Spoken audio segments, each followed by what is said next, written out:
So good luck, everybody. Good. We have the entertainment. Yes, I didn't see what happened on the chat. Yeah, it's a little bit now. Okay, yeah, we switched. I think it's not possible with him. Okay, so no entertainment, or we have backup. We will play the same music like last time, but in the end. Okay. Okay. No problem. Yeah. Good. Everybody, fasten your seatbelt. Yeah, ready to take off. I wish you good luck. Thank you. 1 minute.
Hello to you all. I'm Ayanda Murapani, your host for today, all the way from the beautiful and very warm city of Dubai in the United Arab Emirates.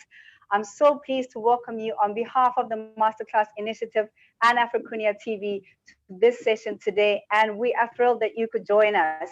We have a great lineup today, wonderful facilitator with us, and also some entertainment we will play and we will share with you towards the end. On a personal note, I would like to wish a happy Islamic New Year to those of you celebrating this weekend.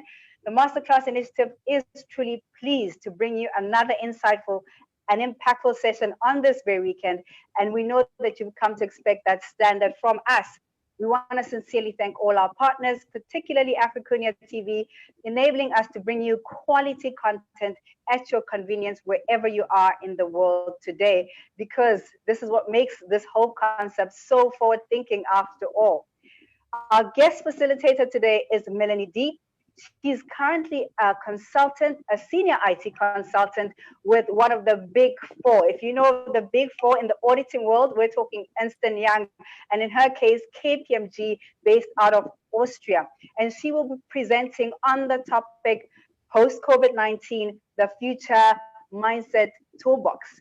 So she will be doing that over the next hour. She will be presenting. So the whole session will be for 2 hours, and she will be presenting to us for over an hour, just under an hour. And 30 minutes is been set aside for all your questions. So Q&A session will follow after her presentation, and that will be for 30 minutes. So I advise that you take note during her session or during her presentation of all your questions, write them down in the chat box, or raise your hand when it's time for Q&A so we can identify you, and you have the opportunity to either say your question yourself or I can read it out for you if you'd like me to do that.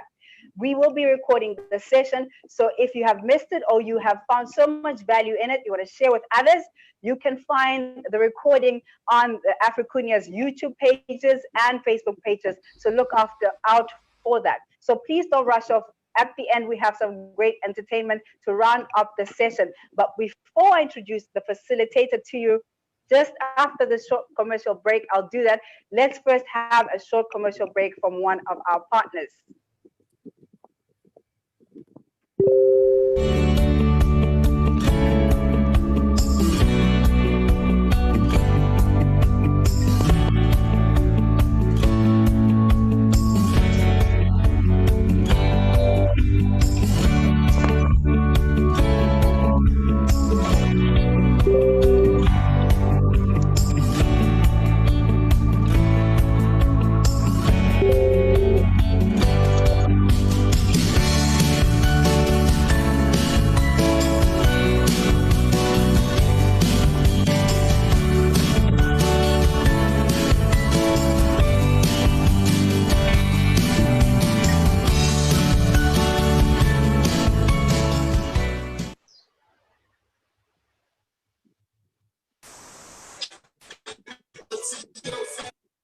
Great.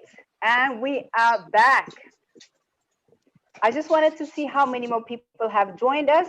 I see we have good participation with us today. Once again, welcome to you all and thank you for joining us for today's session, Post-COVID-19, the Future Mindset Toolbox.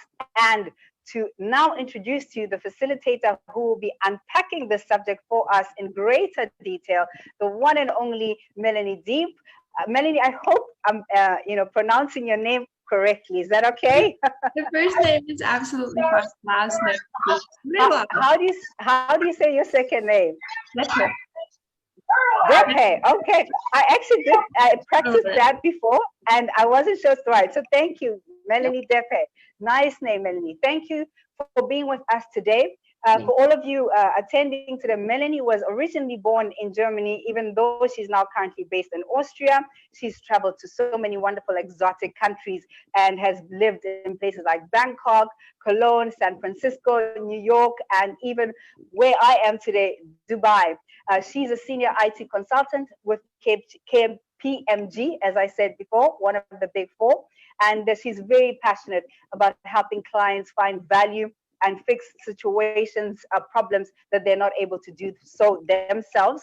And this, from her entire experience, she's been able to put together this toolbox, which she feels is, something that we all need to be mindful for as we move into this new COVID-19 economy or COVID-19, post-COVID-19 reality. So Melanie, I'm gonna now hand over to you. The stage is yours. Welcome once again.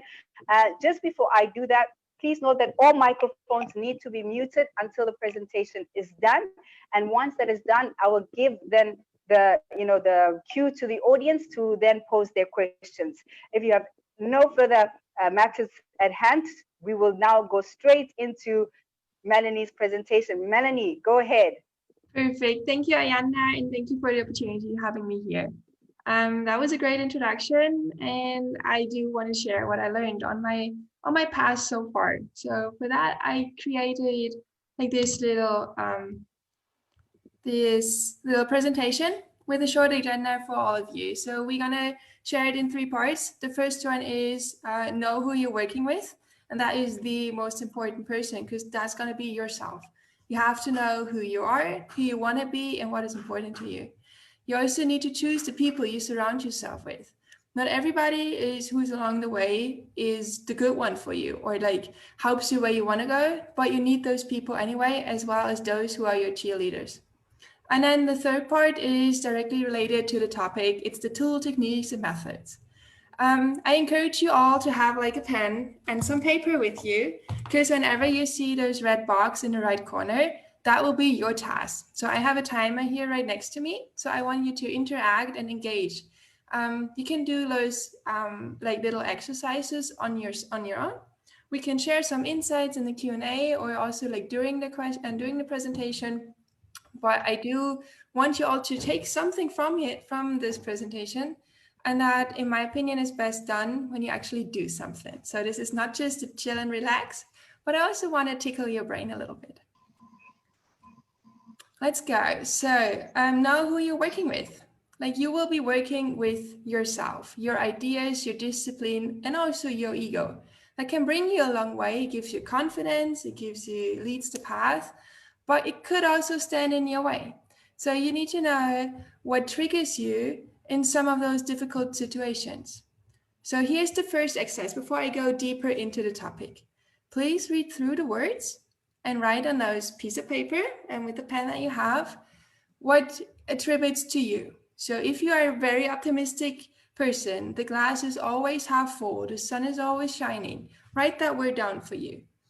The same goes with being direct, being tactful, being strong-willed, being forceful, reserved, precise, even-tempered, enthusiastic, outgoing, high-spirited, very lively, patient, humble, results-oriented, firm, analytical, systematic, private, or accommodating?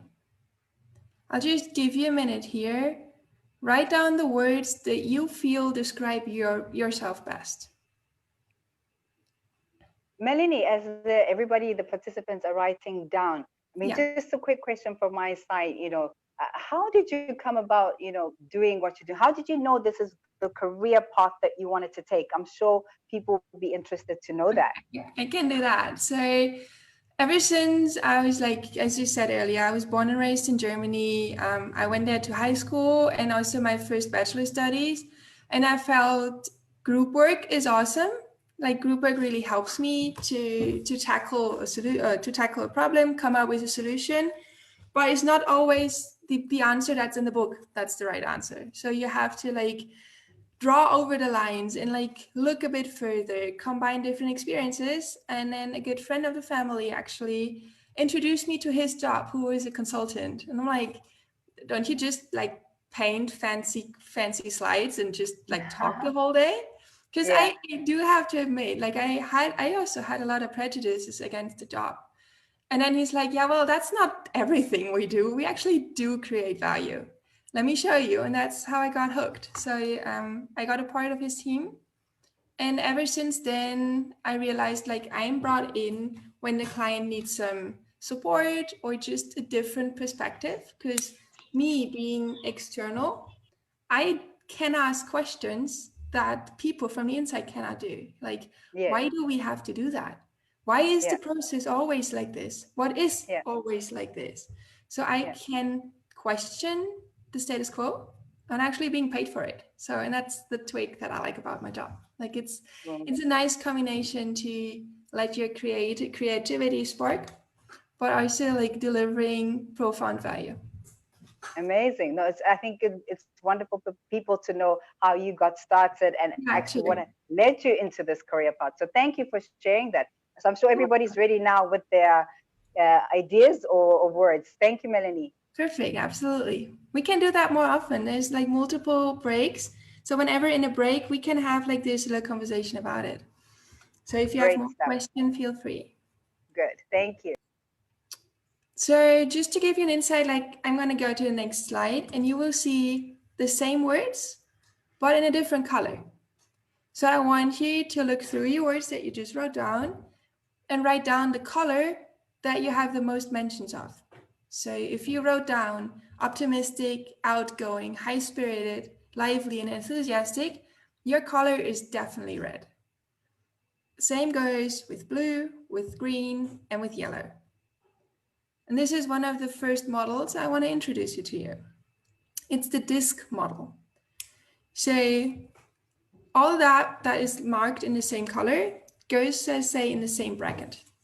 When somebody is very dominant, it goes to characteristics, and now it's important to know it's not either or. So there's a lot of tendencies.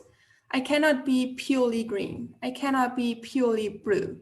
That is, I hope that you see that on your piece of paper because you wrote down multiple things. But it's important to know where you have like the most weight in which color you weigh in the most. For example, the dominance. So you're eager to take the mic. You stand in front. You speak up. You like get emotional when there's injustice. Like you have a hot boiling blood, so to say, which is all in a good way. Second one is influence. Like when you are in a group, you're the one who's like, hey, what about doing this? So you spark the idea. You get them to do something. You create a new vision, a new idea for the whole group. Steadiness, on the other hand, is playing it safe, which is also a good way. Like when there's something new coming up, you don't know what it is, what it does. Okay, what do we know about it? Let's take a step back. Let's reassess. Where did we go? And when we're conscientiousness, like that is always like this word. Every time I bring up this model, it's breaking my tongue. But the yellow sector is more of, okay, we have to get to the bottom of it. It's the analytical part of it. What do the data points say? I'm not caring about the information, but like going down to the source. But also, yeah, there's up and downs. I'm even tempered. We get through it. So there's a lot of different varieties. what you can be. And you can use that for yourself. So if you know you're good in influencing people and you have a good gut feeling and you get along with somebody who also has a lot of like insights and data, team up, tell them, hey, I know you derive the right information from the insights, but let me talk to the people and now we go and then see where the influence is going to take us. There's some raising hands here. Is that questions or do you like, what do we do with that? Hi, everyone. If you have a question, could you just type it out in the chat box? If you want to speak, I'd advise that we wait for the Q&A session because that's when we'll have more opportunity to ask questions and, you know, debate back and forth. But for now, if you have a question, just type it out in the chat box. And what you could do actually, tell us, you know, what you found about yourself. If you're a D, just say, I found that I'm a D, I found that I'm an I, so we can see the combination that we have. How many D's, I's, C's, and S's. I mean, Melanie, I've done this before, this DISC assessment, and, you know, I was a dominant D, but I was also an I. So I'm sure you're going to cover when you have two, you know, similar or two competing styles. I'm sure you'll cover that as well for us as to if you're both a D and an I or D and a C, how does it work? But yeah, I found that I'm a DI. So like to see how others are doing in terms of the assessments. Yeah, same for me. I'm also like a DI. It like depends on when I do the test. Like I'm either more on the D side or more on the I side. What I found fascinating is that I almost have nothing in C. Like if you like give me a data sheet and be like, work this through, it's gonna take you 5 hours. I'm like, find somebody else to do that because that is not my strength. And that is important to know for me, but also important to know for my team. Because I know some of my colleagues are amazing when it comes to that. They have the patience and they have like this will to get into it, where I'm like, yeah, just give me the insights, I'll take it from here. So that is not in a bad way, but you have to know where you stand. So if you would put me in front of that data sheet, and then there's one of my colleagues, I remember her quite well. She's awesome at what she's doing. But if you put her on a stage, she has stage fright. So she freezes and just does not do. So that goes directly into the eye. Like if I would pull her up now, she'd be like, that's good, but, and so it would not be good for the both of us. So it helps seeing, okay, what are you actually strong in and how does that go? I also have something about from the S. So like my family would now say I'm not the most patient person, but I can definitely sense when there's some stress in the room or I need to be tactful. So that means I can use that. And I see also how the room is vibrating. I can also sense when somebody is strong in the S and C section, what that makes with them. Like, so if they feel uncomfortable, and that is also important, then you can reach out to them and they're like, hey, I see you. I know how it is. What can I do to make it better for you? So you pull the tension away from you, which is contradicting to saying the dominance, because you want to stand in the sunlight and you want to stay in the center. So there's also these characteristics inflict each other. They play off with each other. And so like in general, it's a whole interesting term. So I also embedded the PDF for you, or you can just Google it with Alex Bradley. It's the workplace profile. And there it's all about the different conflictions and everything, how it works together is all explained there. And that is really like you can do multiple things about it. Other profiles are the 16 personalities, or you can even do a color test, like which color am I attributed to? So as a little like net to the side, you see on the left side, this orange bar, like that is with my most favorite color in the world. Like I do have something for red and orange, which also comes back to the eye being red as an influence. So it like all plays together. And when you see that and do different tests and see different tendencies and shades of your personality, you understand why you reacted that way when a certain topic came up. You understand why you did perform on that task better than you did with the other one. And you also know your triggers, like your history. So when somebody expects from me to like work something where I'm like, yeah, I'm in my eyes wasting my time on that. That contradicts and conflicts enormously with my ego. But still, I have to assess, okay, is it now me talking or is it my ego talking?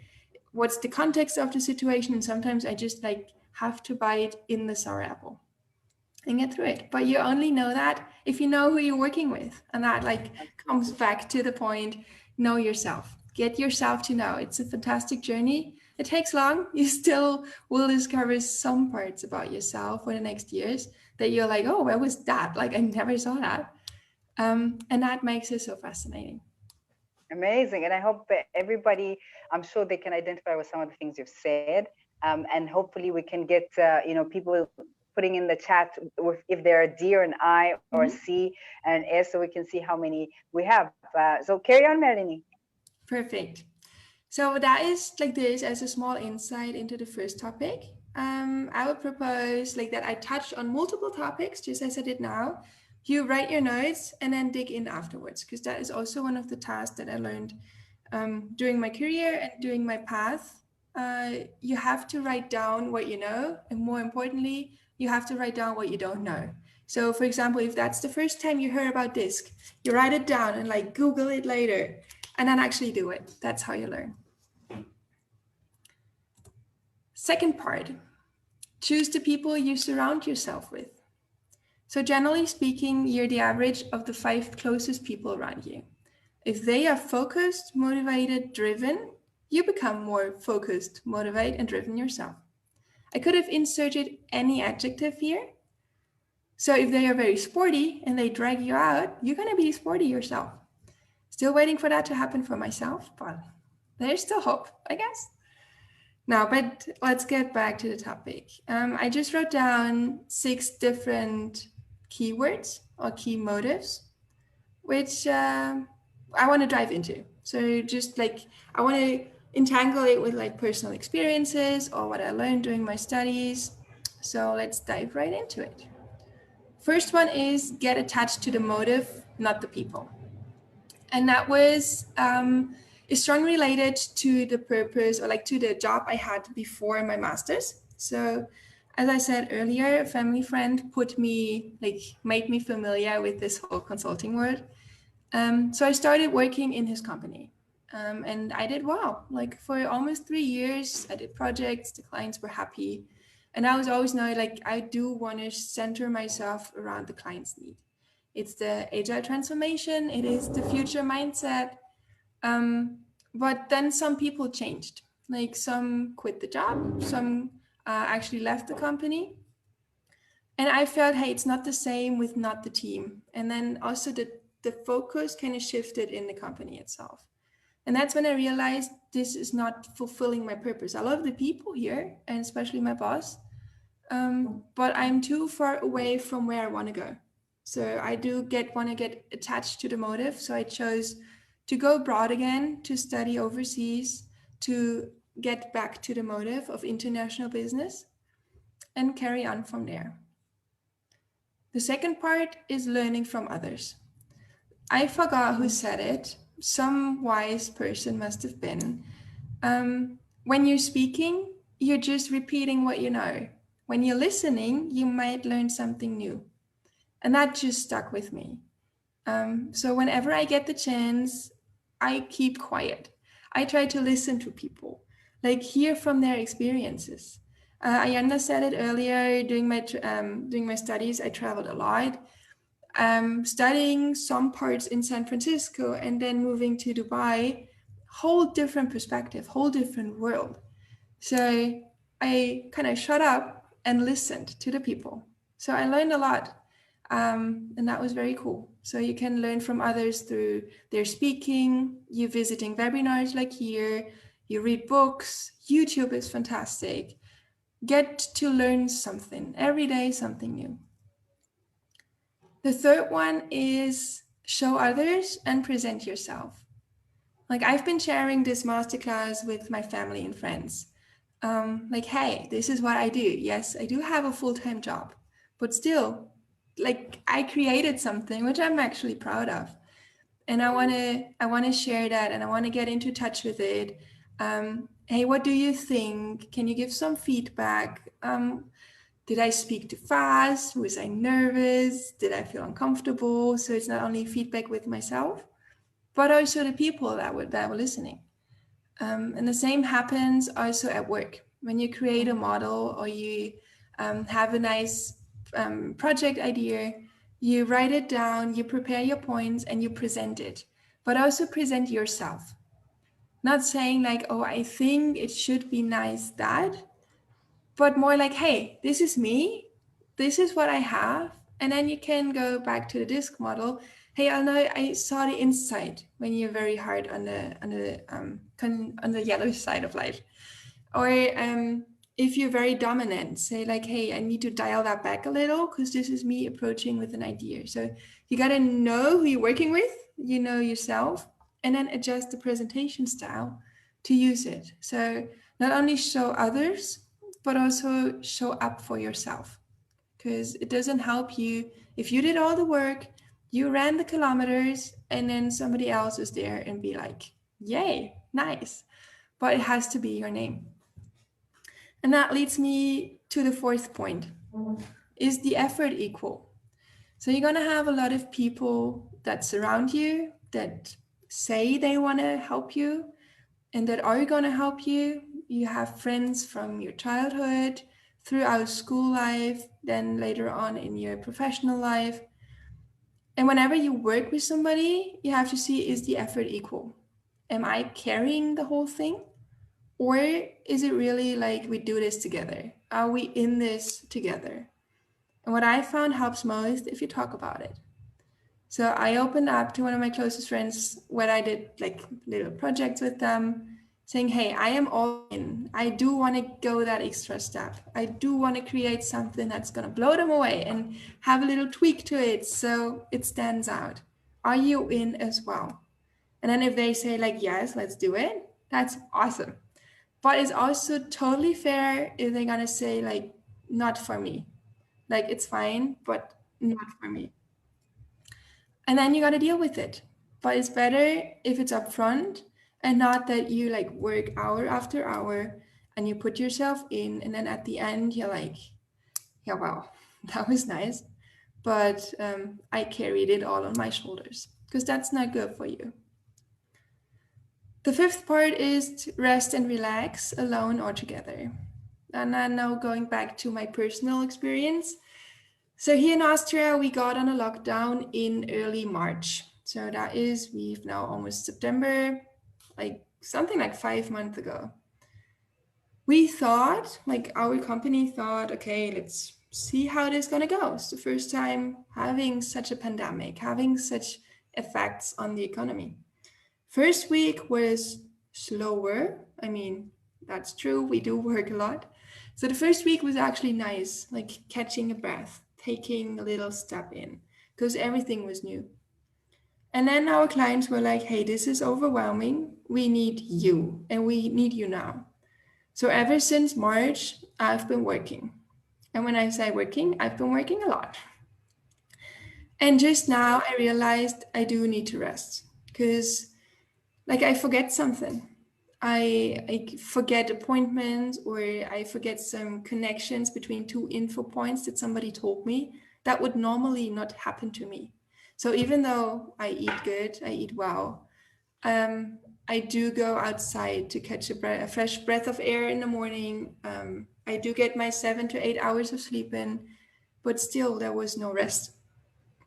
So do that. Resting is important, and resting is no invaluable time. Quite the opposite. Like, it helps you actually. It helps you sort your mind. It gets you back to your creativity. It gets you to reconnect with yourself. So I underestimated it, I have to admit, and that's why it was so important to put it in this presentation. Rest is important, and rest has value. So, and you should do that with yourself, but also with people. So go on a walk, go to a new place, take somebody, and like experience something together. Not only will that strengthen your relationship with them, like friendship or business relationships, but also it will make fun. Like, it will create something, And out of that, new things going to be created. And the last thing is protection. So that has multiple dimensions. First, you got to protect your work, but you also have to protect yourself. And you also have to protect the people you surround yourself with. You should know about their strengths. You should know about their weaknesses, same as they do about yours. And if it's not gonna like, hey, I have your back, or I'm here for you when you struggle, then there's no protection. And then the whole thing is, I don't want to say it's doomed, but it's just not safe. So without protection of this is what I do, this is what we do, this is what we create, and this is where we are going together. If there's no protection or safe line, then it's going to be a very, very hard and long way. So this is more like an insight into like the whole image of it. Thinking about who are you with and what do you want to achieve together. And if it's like, I have this one friend, she has a complete different occupation. So she cares for abused children in Germany. Our work lives, professional lives, have nothing in common. She literally saves lives every day. If I want to mock myself, I create some fancy slides. But when we do talk together, I know she has my back and I have hers, no matter what. And I can learn from her every day because she also has some difficult situations. So that is like, choose the people you're with, and then that takes you a long way. Because it's, if you, there's this other saying I just remembered, if you want to go, if you want to go long or something, go alone. But if you want to go far, take somebody. So it's the company that makes the journey itself enjoyable. Yeah, I was thinking the same, Melanie. There's another saying that says, birds of a feather flock together. You know, Yeah. so I remember, you know, one of my mentors used to say, if you want to be an eagle, fly with eagles. Don't hang around chickens because chickens don't fly. That's an So awesome. I want to steal that. yes, yes. So, you know, I guess what you're trying to, you know, to bring home to all of us is that, you know, during this post COVID-19, what it has done is made us, you know, value quality, right, over quantity. So rather than have a lot of close people in your life, have a few quality people who bring the best out of you, like the great example you gave of you and your friend. Now, in a working environment, you know, how does that translate then? You know, how do you then ensure that you can? How do you develop these relationships? I hope you're going to cover for us in one of these slides. Absolutely. So when I moved to Austria, that was like a year ago, I got into a new job and also a new team. And then what is important to me is that my team realizes first I can do something and the things I do are of value and I have their backs. So I want them to be my teammates, not just people I work with. So I asked them, hey, what can I help you with? Is there anything I can do for you? How do we get there? Can you tell me about your path? So I'm really interested in the person and not just seeing the short-term benefit out of them, but seeing, okay, how do we get here? Or when I meet a new client, I introduce myself and then show them, hey, this is what I could deliver you. Like, this is what we could create together. This is the value. This is my experience. This is what I bring in. But I'm not here alone in this room and I'm not alone in this team. So I need you, the client, to help me pull this through because I value your experience and expertise that you have with the company. But if you're not going to share it, we both cannot do this job. So I can bring in the external perspective, but you have to give me and share the insights. So it's all about the trust that goes with it. And then also like all of these 6 points come together. So if you know that, for example, I just had it recently, the number 6, the protection part. One of my clients is the successor of one of the executives, as executive roles. And he was swamped. Like his desk was literally so full. It was just stacking on top of each other. And I'm like, hey, what can I do to help you? That sounds stupid, but I'm like, hey, this is my project. I know I have this covered, but what on top? Even if it's just for 10 minutes listening to him saying like, oh, wow, this is really a lot. Like, I don't know how I should do this. Like, giving him the space to be vulnerable. And we're talking now about like a mid 40, close to 50 years. I hope he's not here, but like mid 40 male who has seen it all. Like that was really impressive, his way. But then he was like there, hey, I don't know how I do this. I don't know how I can get there.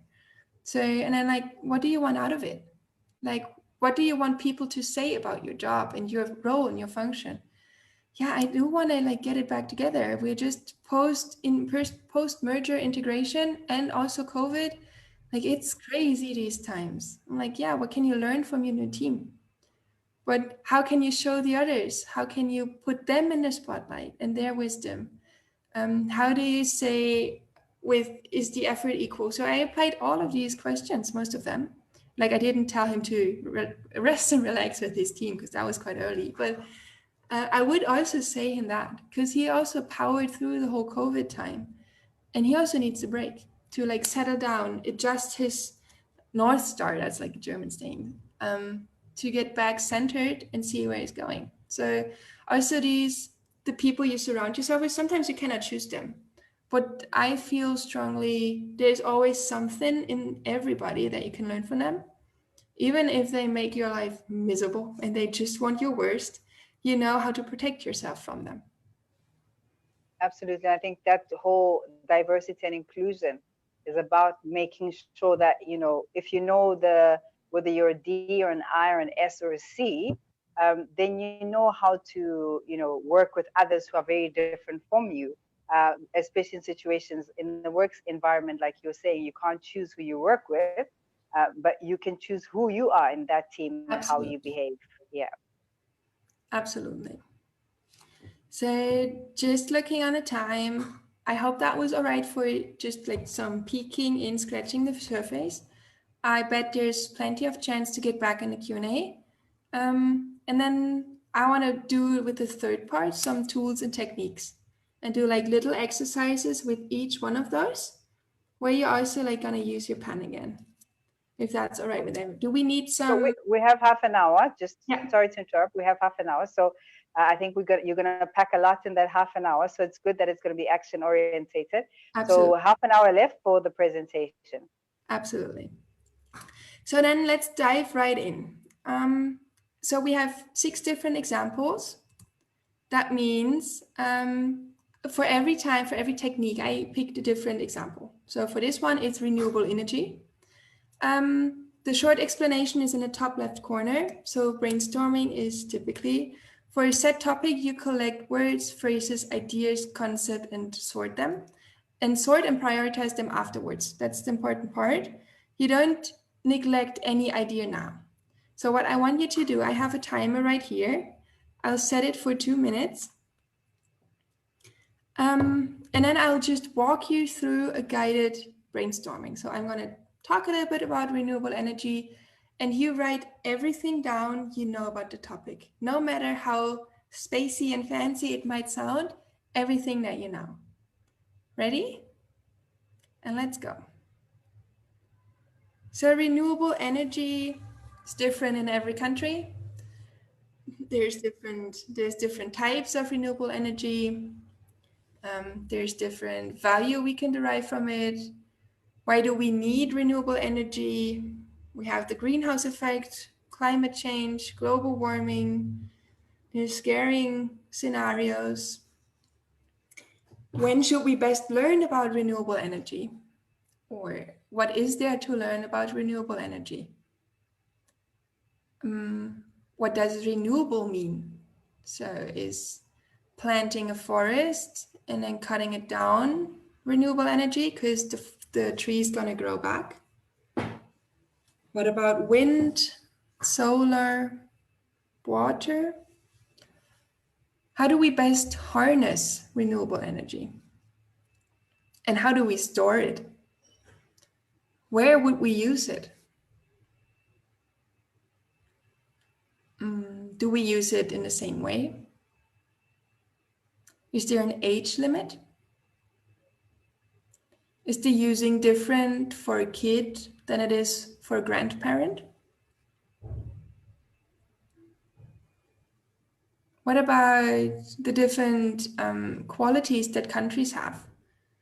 Like the Dubai area, I heard is very sunny. Now I can tell from my experience, it's very hot.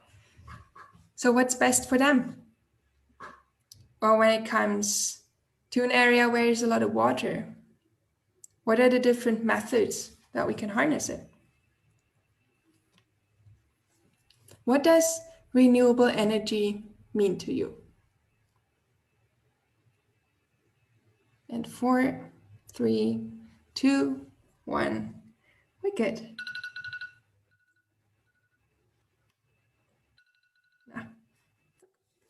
So I hope you wrote down just like some random words.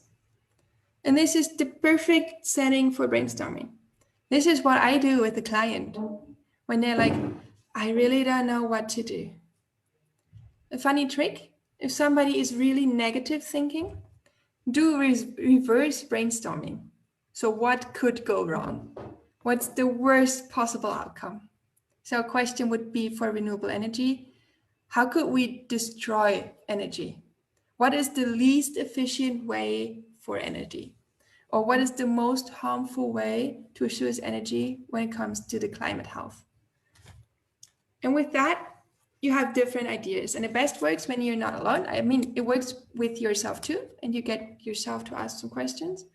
But now it would be really nice to share what everybody had and to write it down on Post-its, sort it out. And I am sure by the end of, let's say, take another 20 minutes, we would have a business idea or another insight or a whole new perspective on renewable energy, just because we asked some questions.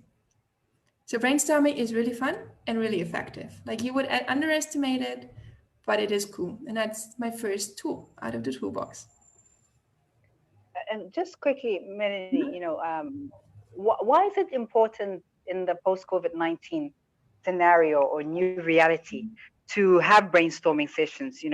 What benefit is there? I'm sure some of the participants are asking themselves, so how's this going to help me? Absolutely. Yeah.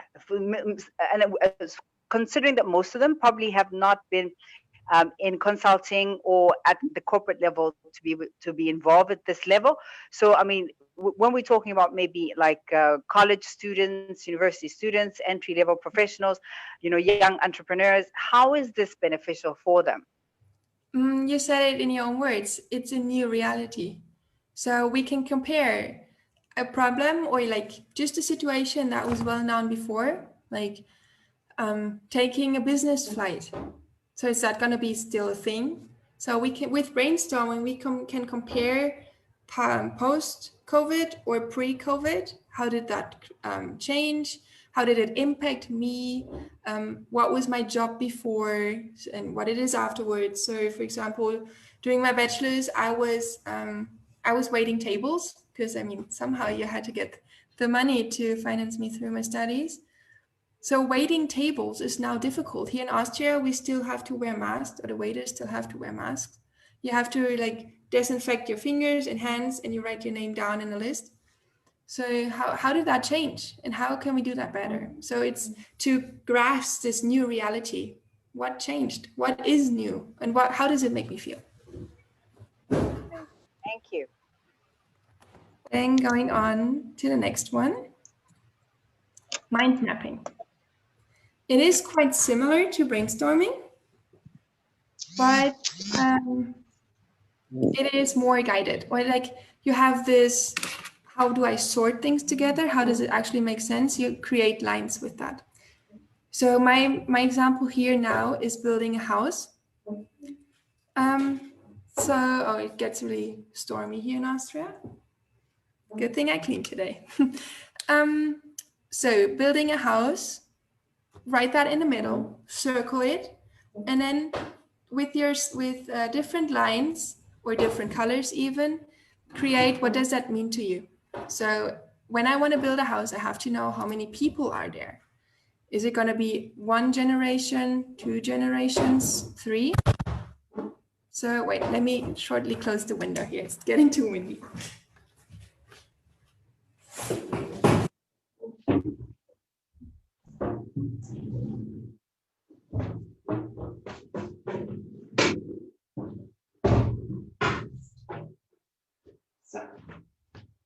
Sorry for the interruption. So, but that's another good example.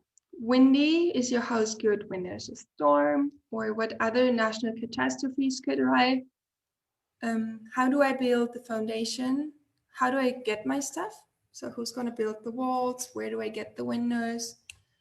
What are different aspects in here? So I'm just going to do a minute here for brainstorming for the building a house. Where is it going to be? How much budget do I have to build the house? Where do I get different funding? So for example, taking on the budgeting idea, you would write budgeting in the top, in the lower right bubble. Budgeting saying like, this is how much I need. This is how much I have. This is how much I could get from a bank or family or investors. And by that, you cluster the different ideas. So you create it together and have it then grouped. So you know everything that's in the lower right bracket of the whole mind map is targeted around the budgeting.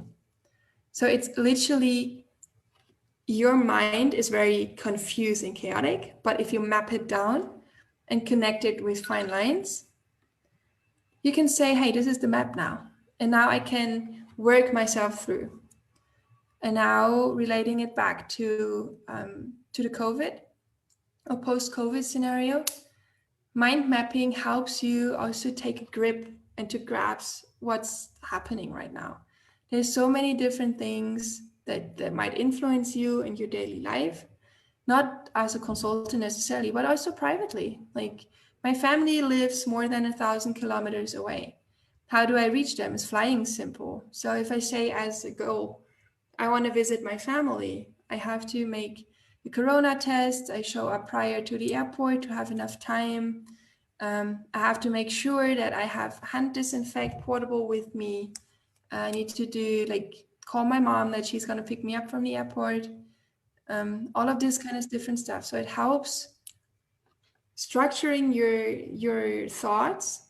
And then when it comes to business context, it also helps you structure your tasks that you're going to do.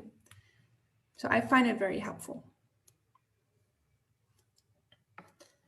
And I'm sure if there's any question, we can come back to it later in the question answer.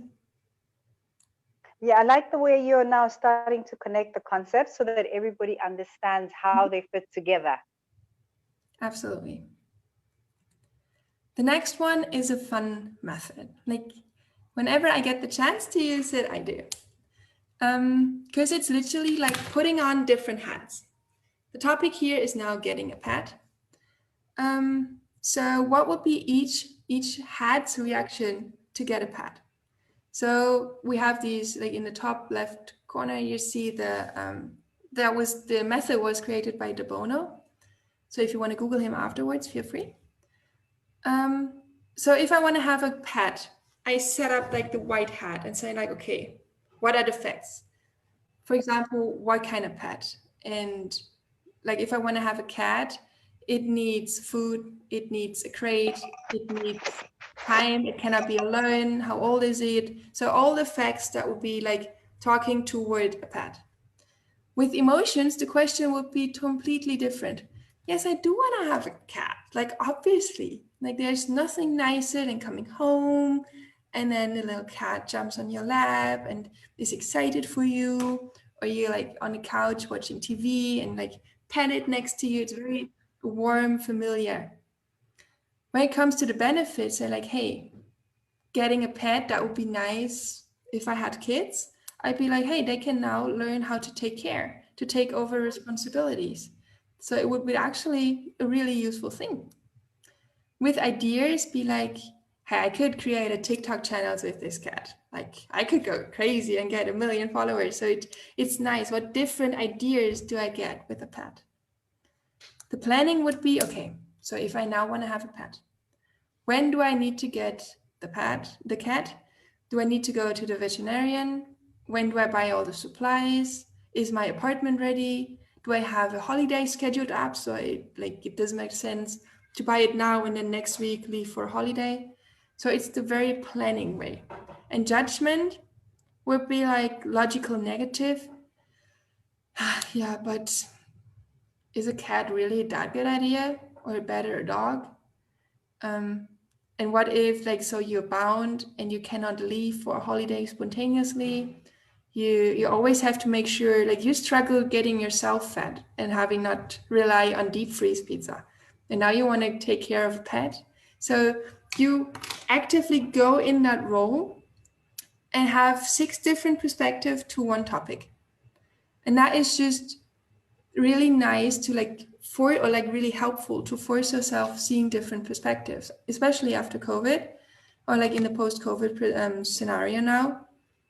Yes, everything is online. That's a good idea. So you have a lot of ideas with it. You can set up online sessions, or you can set up more regular FaceTime meetings with your friends and family. But then you also have to have the emotion head on it. Like, is this really what I want? But I miss the hugs. I miss the good food at my mom's place.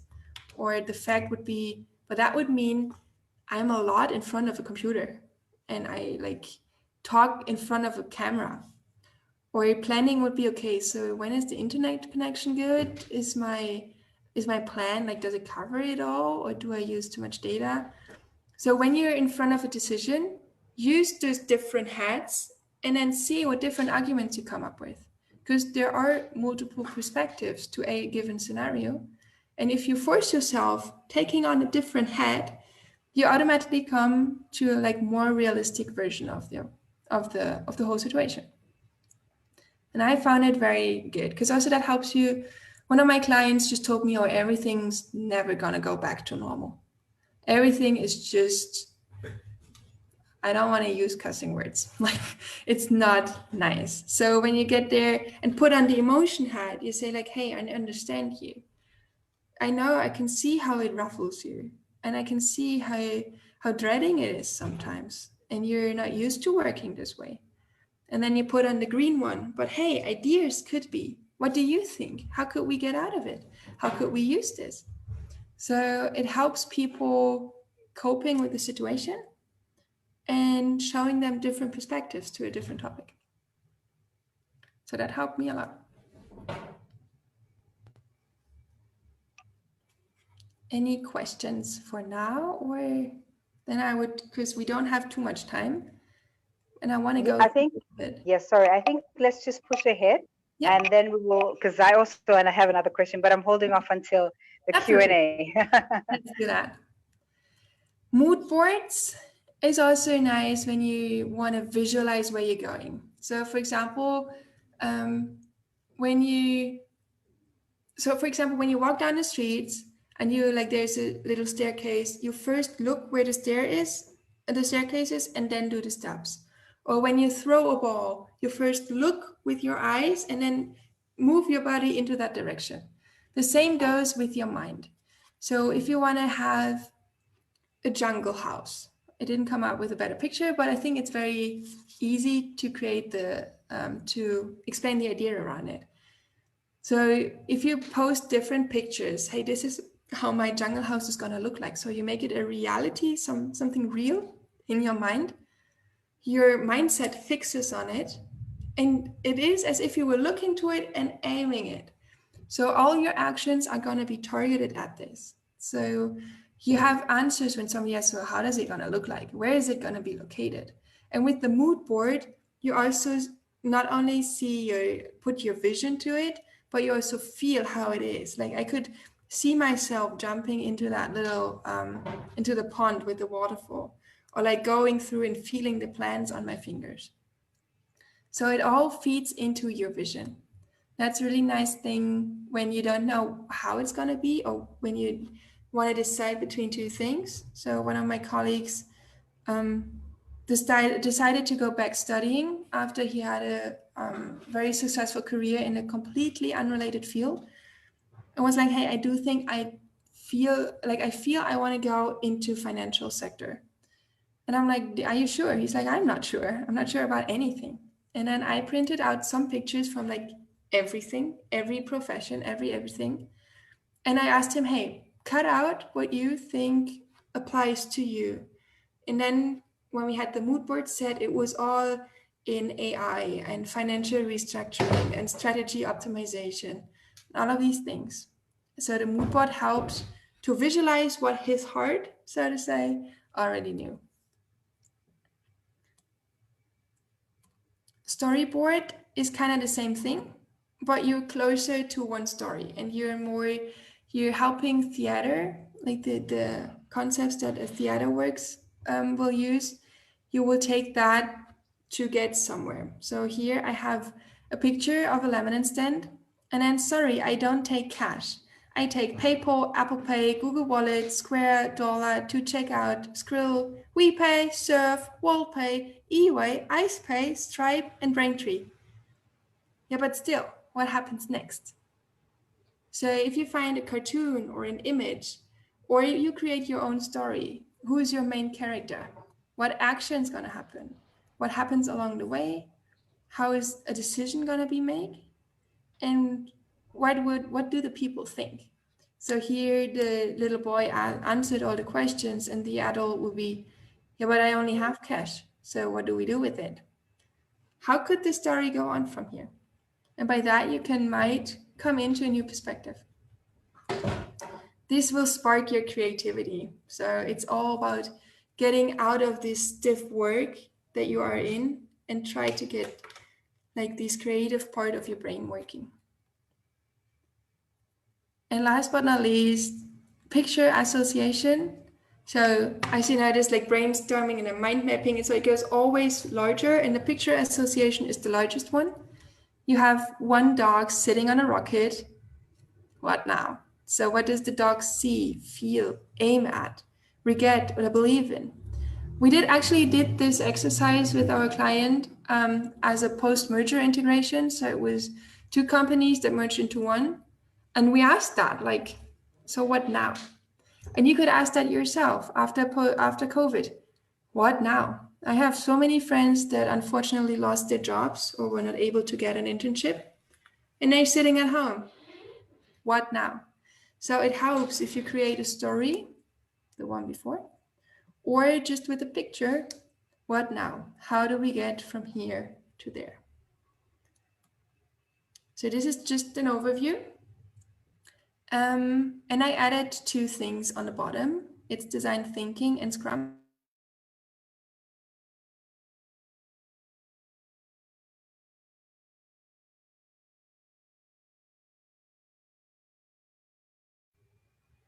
Okay, I'll wrap it out real quick. So this is just, again, the names, and then design thinking and Scrum is some methods and methodologies that you can take and Google for Profound. This is what I work with on a daily basis.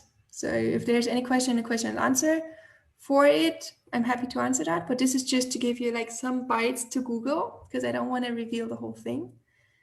And then there's nothing more for me to say than that. Thank you very much. Thank you for your attention and participation. Thank you so much, Melanie. Yeah, welcome. I'm sorry the last Thank you part was a so little much. rough, but yeah. Melanie, thank you. That was great. Wow.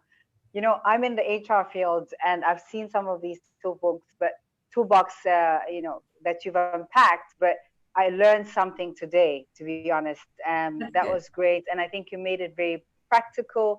And I think giving the life examples helps a lot for people. And I'm sure people, even myself, I was looking at different scenarios in my life where I could use some of those concepts.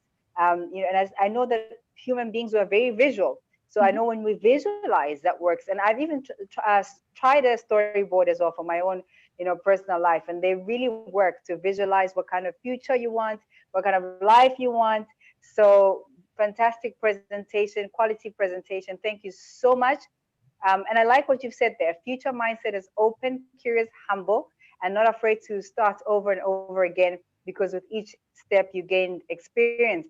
And I think a lot of people after post the COVID-19, we're feeling in limbo, we're wondering what the future is going to hold for us and where to from here. And I think the tools that you've presented should help us to, to start to create our own picture of what we'd like the future to be like post COVID-19, because there's still a future. we shouldn't think there isn't a future. So thank you, Melanie, for that. Thank you so much. You're welcome. You ended that on a very insightful note for us.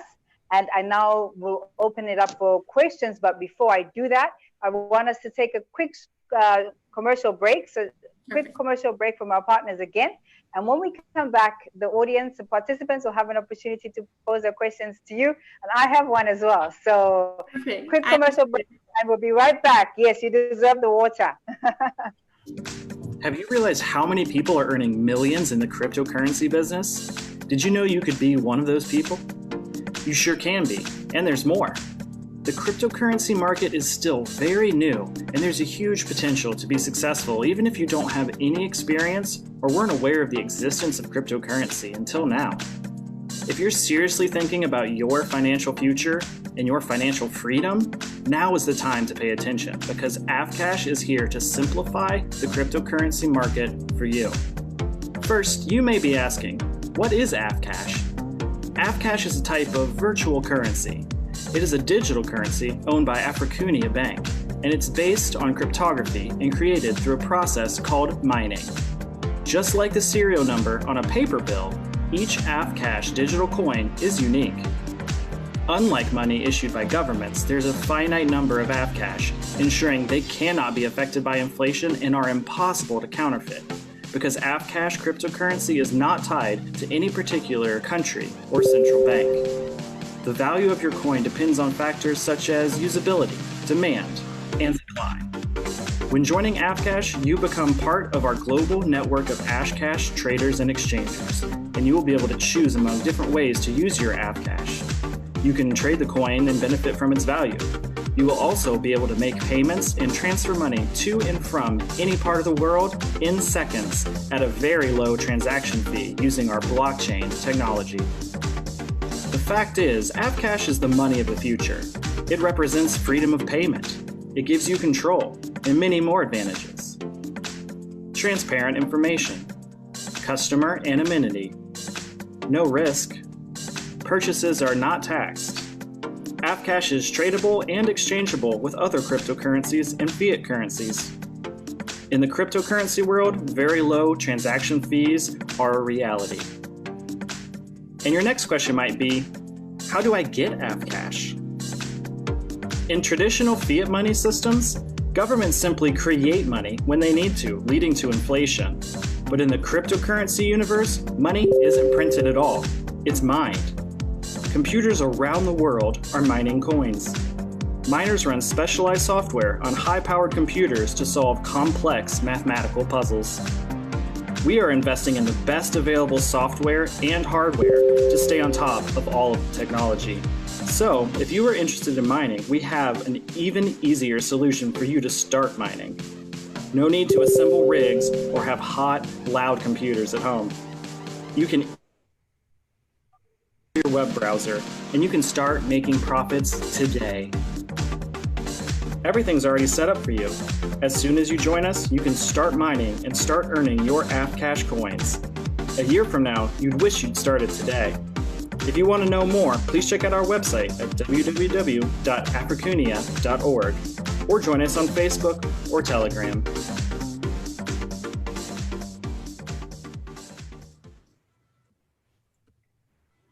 And we are back after that short commercial break with Melanie Deppe.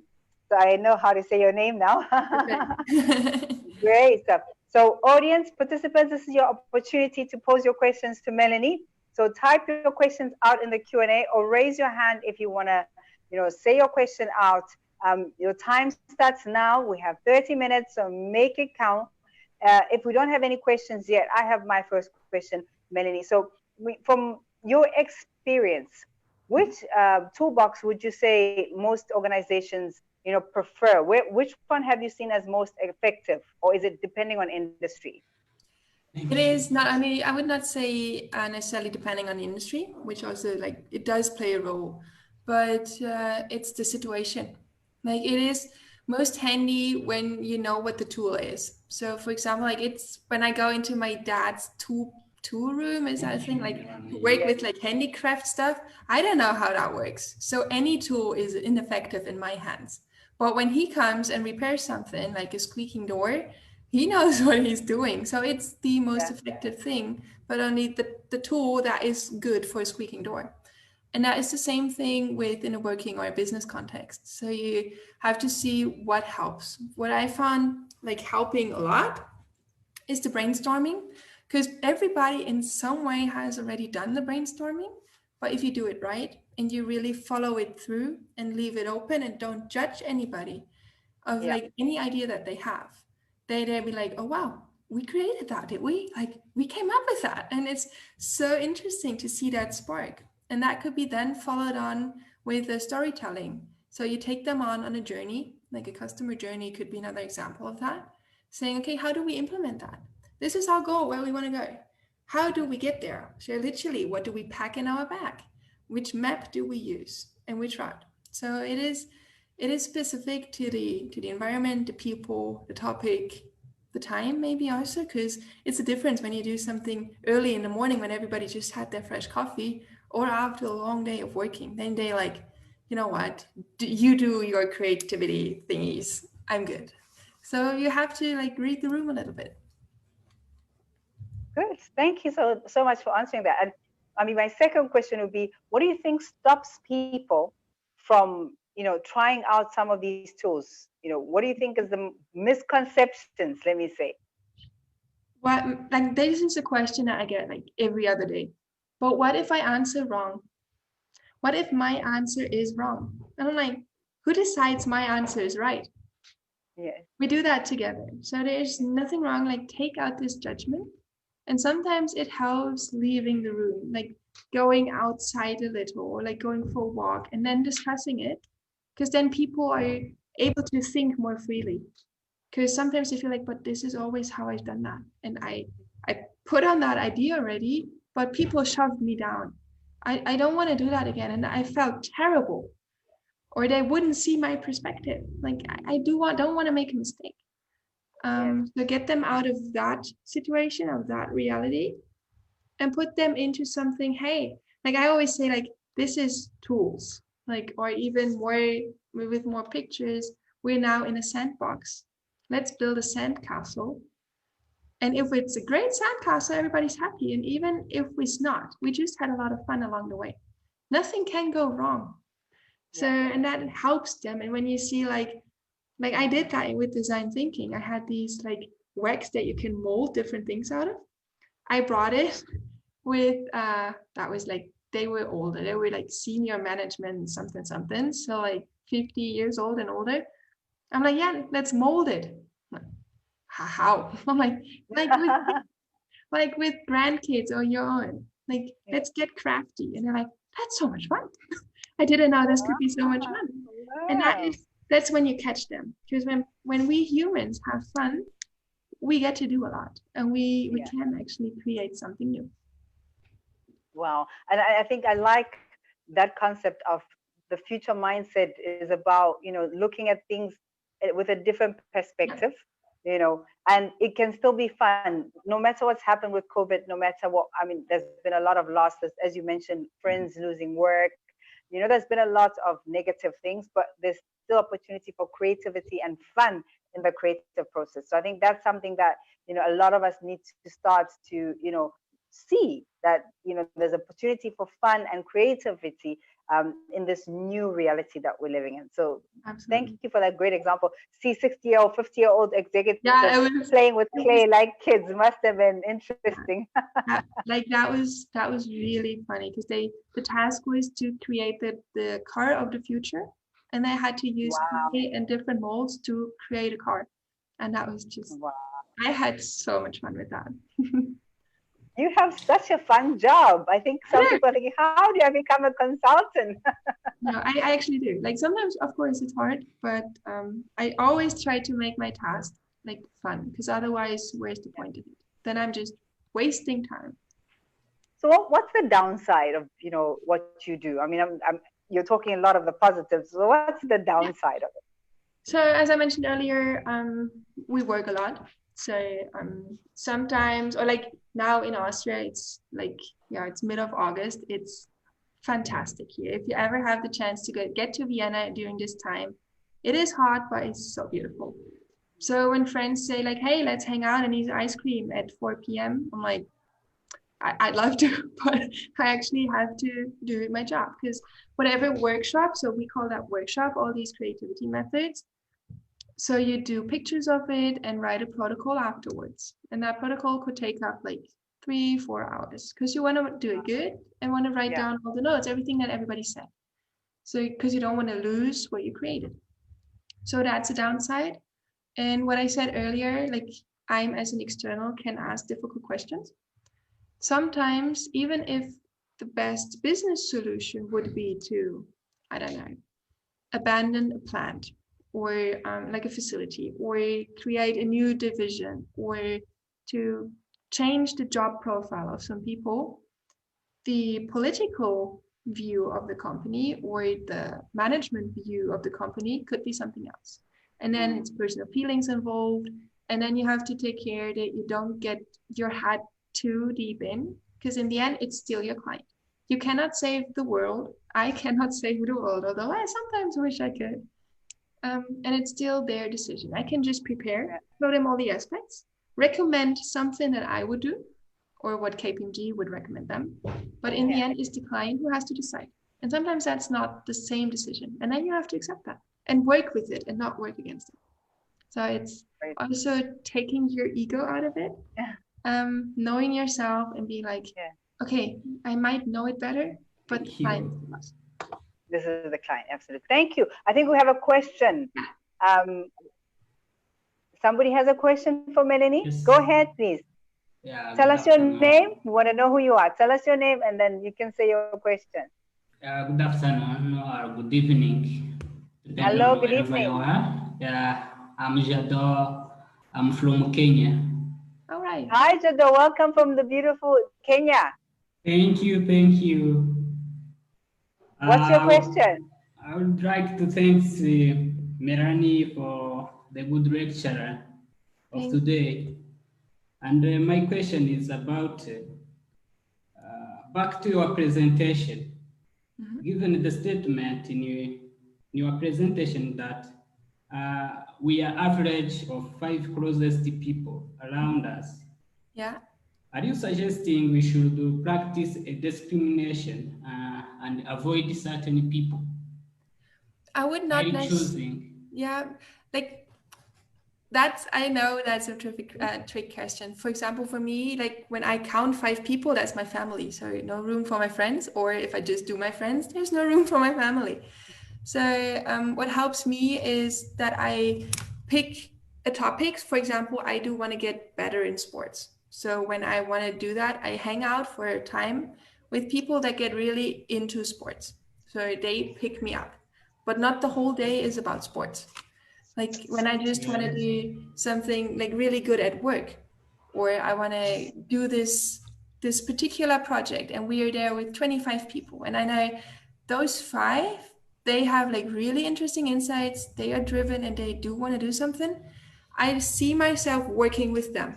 Although I also work with the others, like I'm also speaking with other people, but I try to focus my attention around those who are closest to where I want to be too.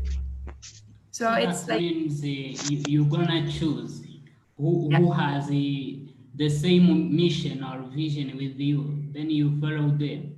Yeah, or even further. They could be further along the way, and they could help me get there. Thank you very much. Jado, thank you so much for your question. That was quite a tricky question, but you handled it well, Melanie. Thank you so much for your question, Jado, all the way from Kenya. Thank you so much. I think, thank you. I think we have Samuel with us as well. Samuel, hi. Hi, good evening from Nigeria. Good evening to you, Samuel. Welcome all the way from the beautiful Nigeria, the bustling city of Lagos. Are you from Lagos? Yeah. No, currently I'm not in Lagos. I'm in Edo State currently. Okay. Thank you so much for joining today. What's your question for Melanie? You're welcome. My question is this: do you believe that the right emotion and judgment has any benefits on emotional success of a business-minded person? If yes, why do many businessmen go still strictly successful despite their lack of these qualities? I don't know if you get my question correctly. If you Can understand my you say question. it a bit slower for her? Because That helps. Then I so try very to fast. rephrase. Yes. Yeah. Yes. Yes. I talk very fast. I'm a very fast talker. So let me slow down. Now, my question is Thank this. you. Do you believe the right emotion and judgments has any benefits on a virtual success of a business-minded person? And if so, why do many business magos still strictly successful despite their lack of these qualities? So the first part of the question is if we have emotion and judgment, if that has a benefit to the business and business-minded people. And I would say Yes. definitely yes. So if your heart's not in it, and if you're not behind whatever business you want to create, everything seems hard. Every hurdle will be like too big to conquer. So it is important to have emotions in it, but also like put it through. So you have to have the love for your topic, but also the judgment. Am I now still acting on logic, or is it just the thoughts and the fancy ideas I have in my head? So emotion and judgment are kind of like sister and brother. They have to work together, and together they're a strong team for it. And if I understood the second part of the question correctly, is that the business modules still strictly successful despite their lack of qualities? I think they do have some of the qualities, but maybe they don't want to show it to them, or like not want to show it to the world. And that also goes back to a little bit like, what is the group around you? Who are the 5 people that you want to share it with? If you share your emotion and also your vulnerability with them, it gives you the strength to be like confident and open-minded all in the world. So if you say business modules, I assume you're talking about like those really big people, like those that are like on top of our heads and really out there. And you only see that side of them because they choose to present only that side of them to you. Yeah. So I guess they also have different perspectives, but you just don't see them because they choose to not show it to you. Yeah. Absolutely. I think that's absolutely correct. They probably don't show that side, you know. Samuel, I hope that answers your question. Absolutely. Fabulous. Thank you. Okay, we still have another 15 minutes for questions. Any more questions? Yanda, Yes. maybe you can read the questions in the question answer. I can't see any. Can you see any? I see them. I can also read them. Okay, great. Sorry. Thank you so much for highlighting that because I didn't see any question. Yep, Melanie, can you go ahead and read them out and answer? Yeah. First one is, given the statement in your presentation that we are average of the first 5 closest people, are you suggesting, okay, that one I covered, take that one off. The second one, as much as I agree that motivation, being focused and self-driven, plays a major role in our success or failure, how do you think a common man in the streets of South America or Africa without social buffer can survive in the midst of socioeconomic injustice despite his or her high level of motivation and focus?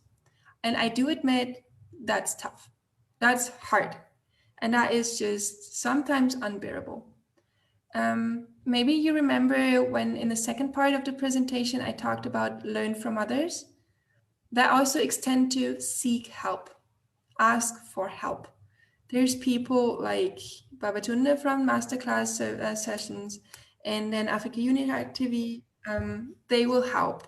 I myself, I also do that out of the impression. I know I grew up privileged, and I had parents that were fantastic, helping me into my career. And I know and I recognize not everybody has that. So it's hard.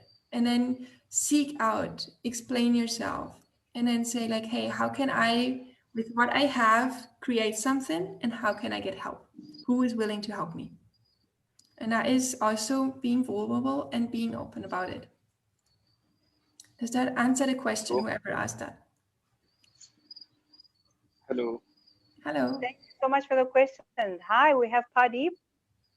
Yes, Pradeep. My name is Pradeep. I am from India. Hi. Welcome, Pradeep. Thank you for joining us all the way from India. Yeah.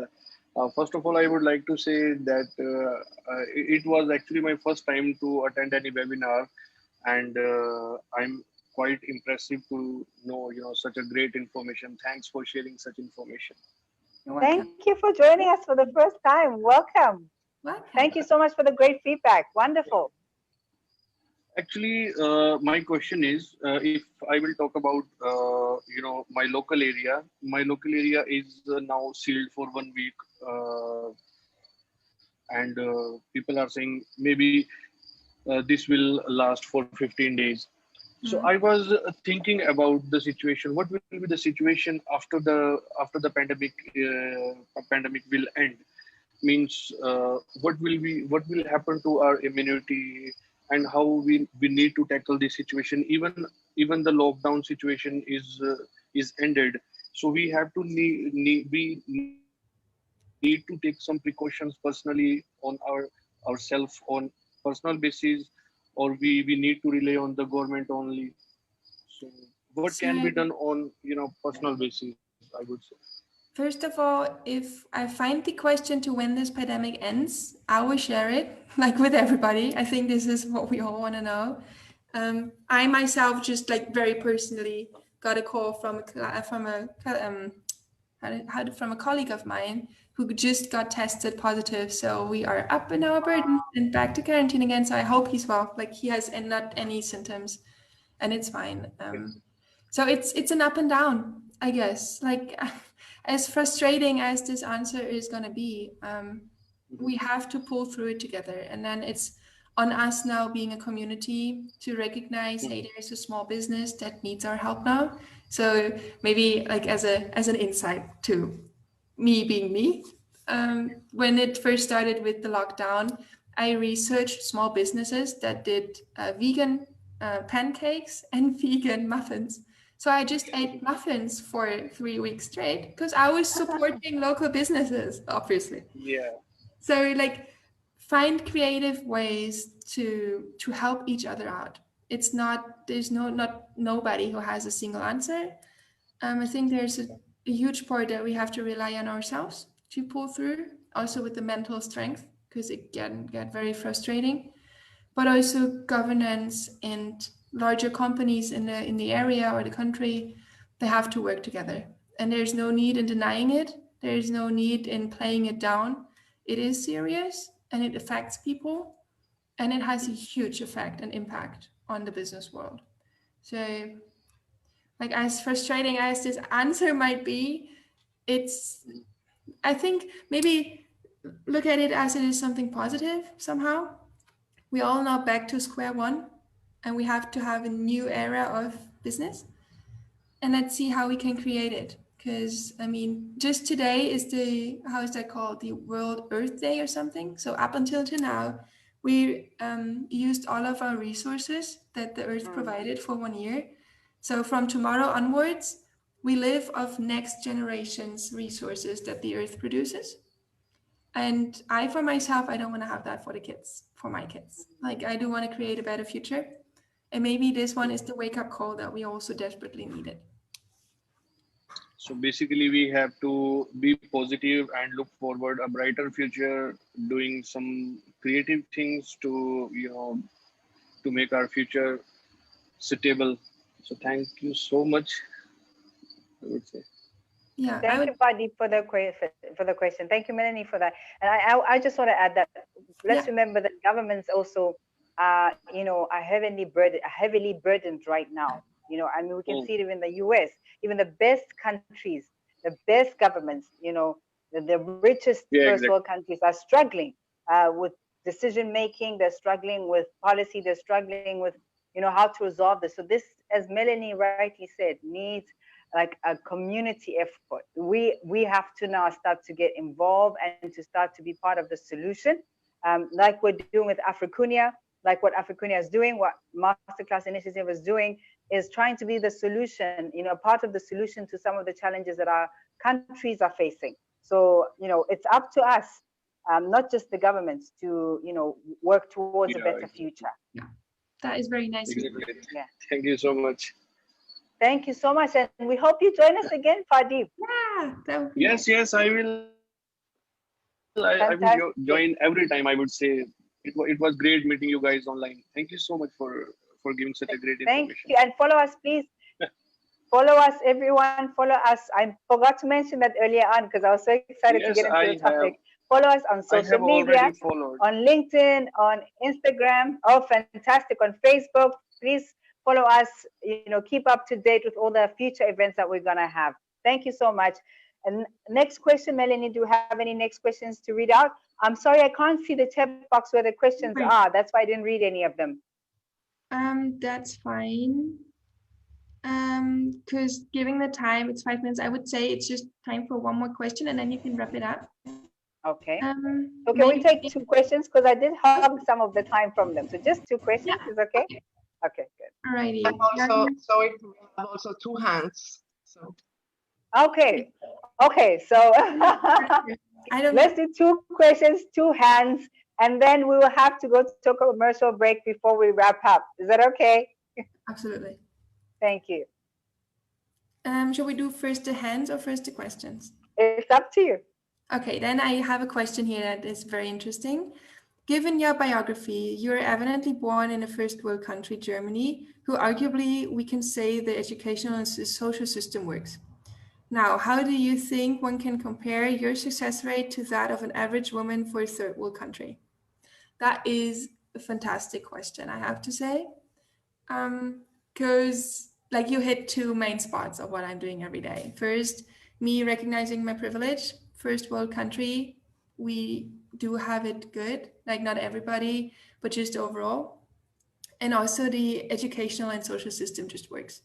From personal experience, when I was studying in the States, a young woman with a, I think, 2-year-old kid approached me and was like, hey, do you mind me asking a question? I'm like, sure. So if you break your leg, what happens in Germany? I'm like, I go to the doctor and I get it fixed. She's like, oh, and who's going to pay for that? My social security. You have that, and that works.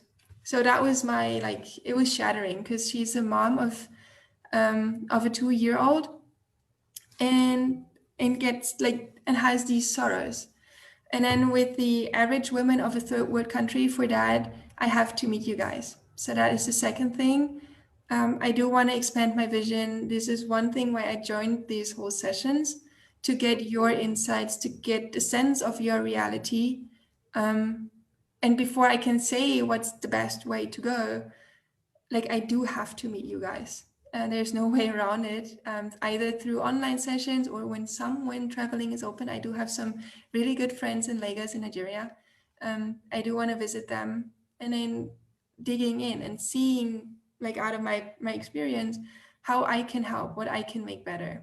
And I'm sure you have so many great skills and thoughts and ideas, and you could change the world. And I would love to help you get through with that. I hope that answers it. That was great. That was a great, great answer, Melanie. And I think a lot of hard work. As someone myself who's come from Africa and who's done well, thanks God. I think a lot of hard work. You need to, really work hard, more than your European counterparts sometimes, to get to the top. You need to study hard. You need to work hard. Sometimes you take jobs that you wouldn't ideally take, even with your qualifications, just to get your foot through the door. And my first job, if you can allow me, just to get my foot in the door, I had a psychology degree, and I started off as a receptionist because that's the only job that would give, a woman of my color. And with that, I built myself up. I made, friends in the organization. I really tried to give the best customer service. And I was noticed just being at the reception because of the quality of service, the way I was dealing with customers. And from then, the organization just helped my, career skyrocket. So always, the humble beginnings. I always say, don't despise humble beginnings. Start somewhere. Even if you have a master's or PhD, start somewhere and do your best, and someone will recognize you. Someone will take notice, and someone will help you and give you, open the right door for you. So I like what Melanie said. She's open to partnering and helping you guys or anyone who's in need to go further. And I think this is the mindset we need a lot more of getting our the European counterparts to understand the challenges we face in Africa and how to help us to progress. But I love the way you answered that with such humility, and I really, really like that answer. And I hope whoever asked the question is very happy with how you answered it. Yeah, and I loved your insights. Thank you very much for sharing that personal story. Thank you. Thank you. Thank you. Okay. Should we do, there's more hands raised. Okay. Okay. Can you pick one of them? I can't actually see. So you can go ahead if you don't mind. I don't know why, for some reason, I'm not able to see the raised hands. Okay. Yeah. Then I hope I pronounce your name correctly. Lamidi Muhammad. You raised your hand. Yeah, good evening. My name is Mohammed Lamidi from Nigeria. Hi. Hi, Mohammed. Nice to have you with us today. Yeah, thank you. I really learned a lot from what Melanie have spoken to us, and it's quite educative. And I say thank you to her. For now, I say the topic and the explanation was very clear to me, and I understand everything. But I would like regarding the social let me say the selecting of friends and know your friends, those kind of things, know who you associate with, your company, those kind of things.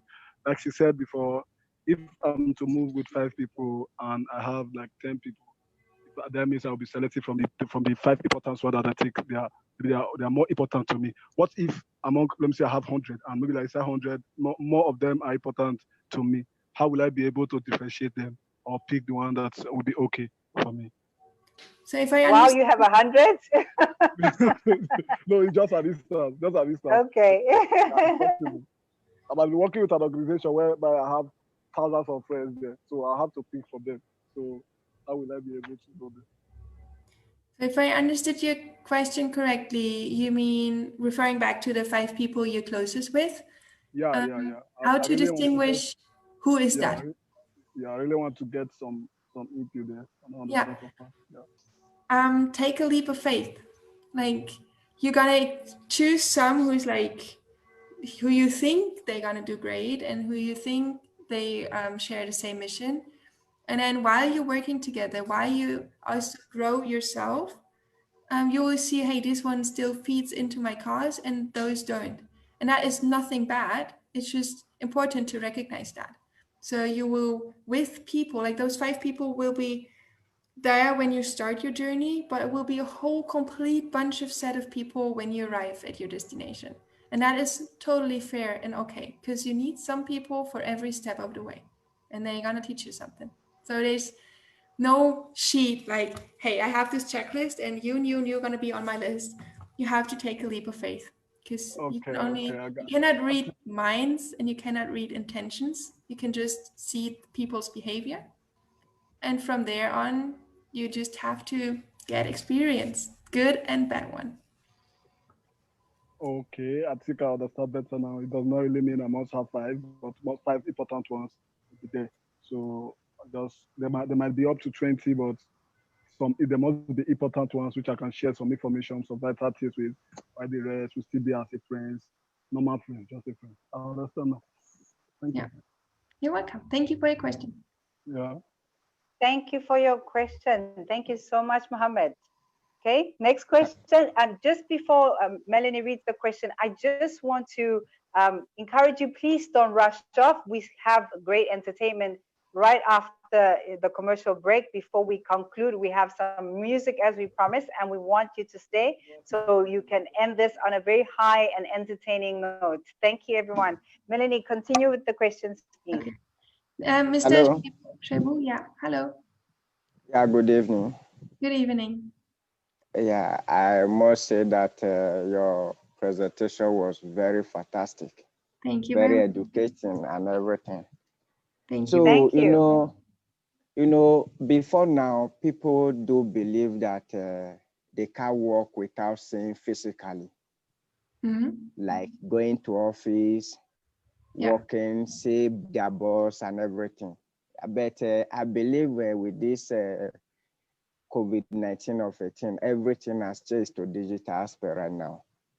Why some people are gaining from it, some people are still losing, like those ones who work physically, some lose their job.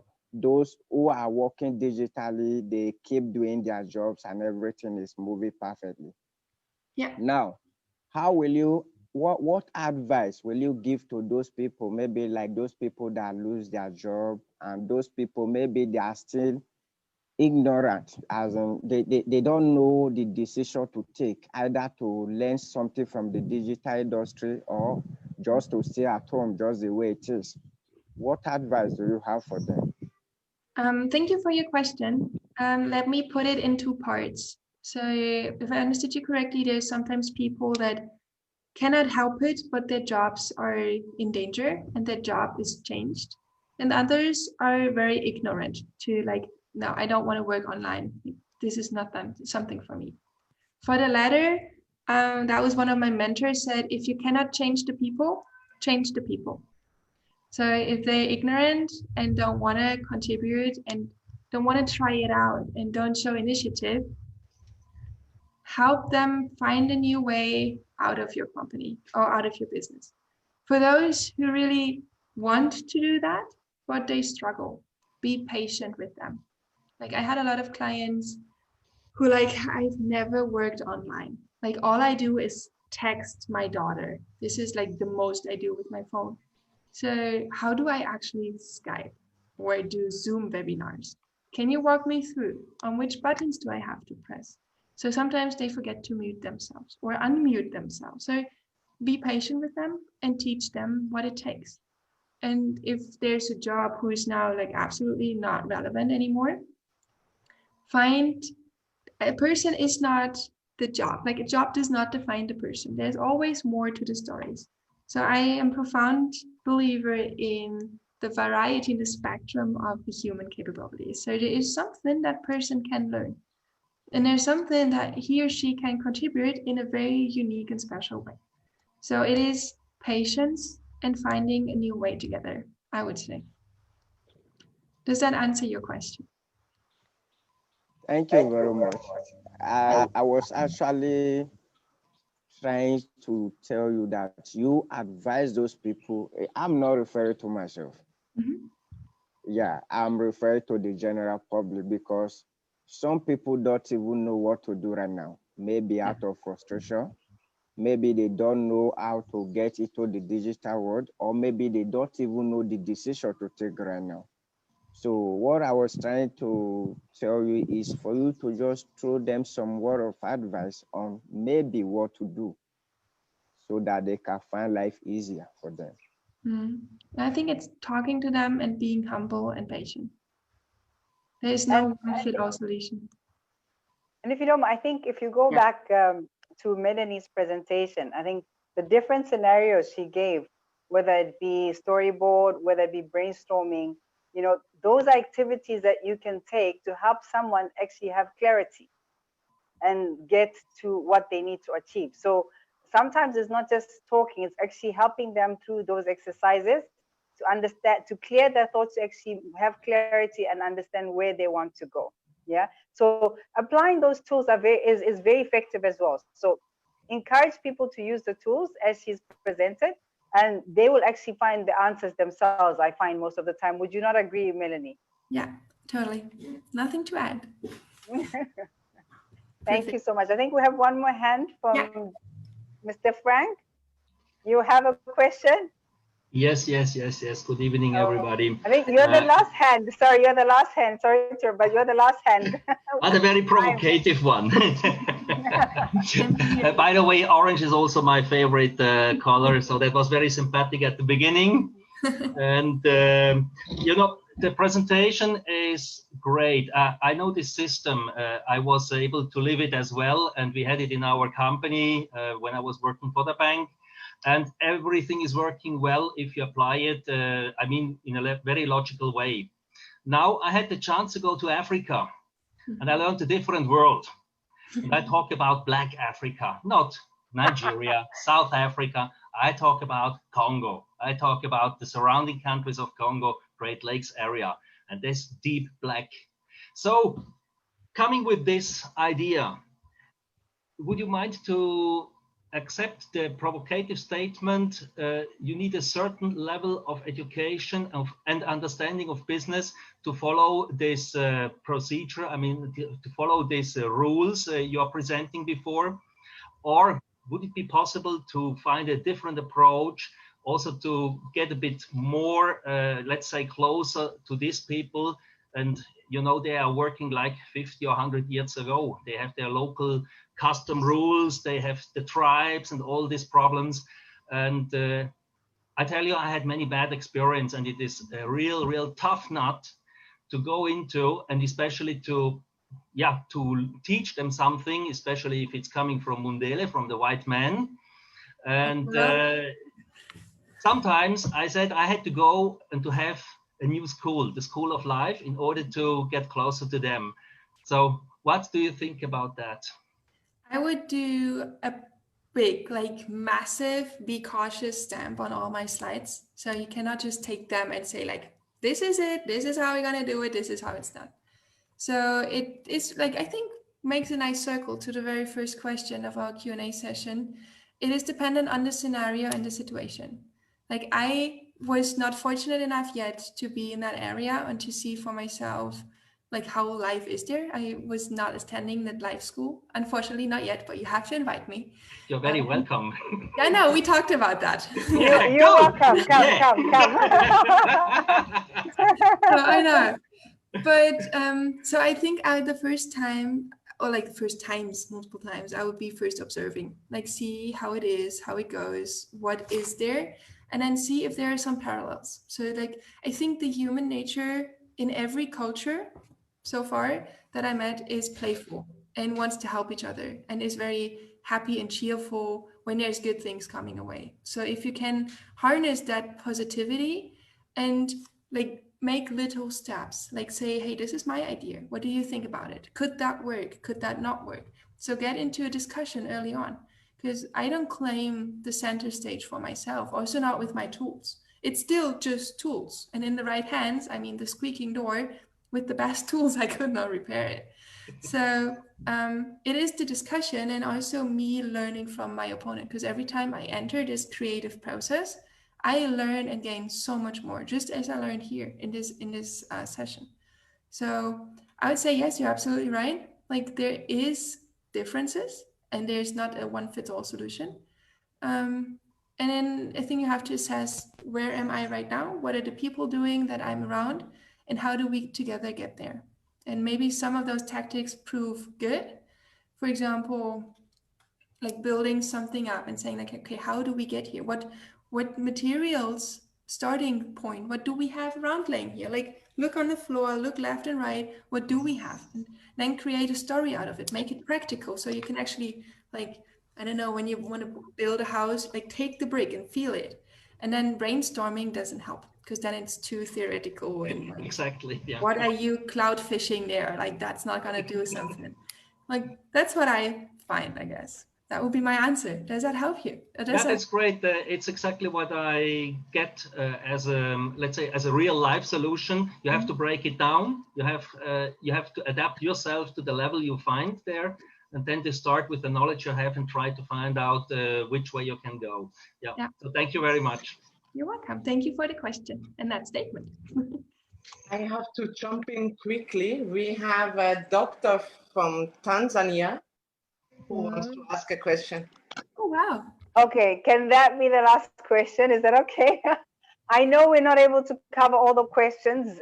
So if you could, again, connect with Melanie, connect with us over social media, we can address some of these questions over there. Unfortunately, for now, the time is running out. So the doctor from Tanzania, because I have a connection with Tanzania, I will allow your question. Hello, the presentation was very beautiful. Thank you. It was very understandable. Yeah, from my view, the understanding, you're from Germany, right? Yeah. And here in Tanzania. So I'm working here in the hospital.